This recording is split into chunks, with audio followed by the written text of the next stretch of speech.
Hop to a phone call here in just a moment, but a couple more things that I actually wanted to ask Aron Solomon about when we had him on, but I think it's going to make it interesting in the lawsuit as well, or when they actually get into court to talk about this. Brian Flores' record in Miami, 24-25 over his 3 seasons. Now, to his credit, he won 8 of his final 9. We talk about the trends. That looks good, right? But if you want to compare the overall record, he was 24-25. 24-25. The guy he replaced is Adam Gase. Adam Gase is considered a bum by pretty much everybody in the NFL after what he did with the Jets. But in Miami, Adam Gase went 23-25.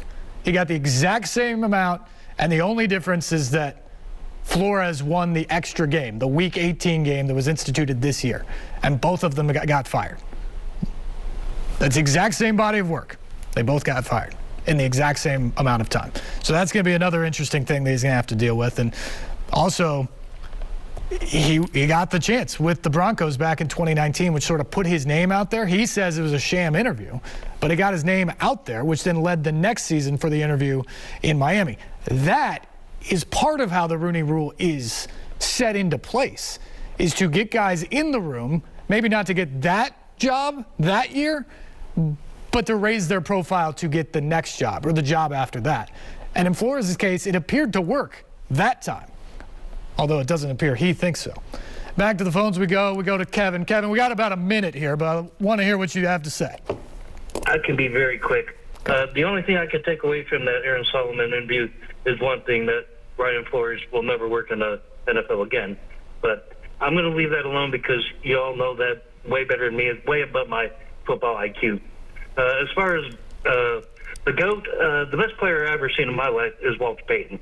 I will agree Tom Brady is the greatest quarterback, but Walter Payton is definitely the greatest player I have ever watched personally.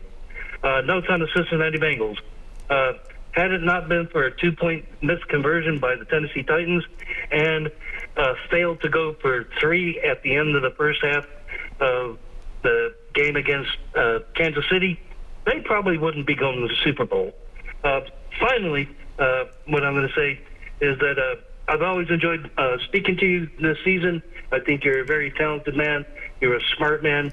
And I thought you asked all the right questions when you interviewed Aron Solomon. And I'll let it go at that. And I just want to know, I always appreciate talking to you, sir. Well, Kevin, thanks. I think all your points are good. And it would have been interesting if the Titans could have figured out that game.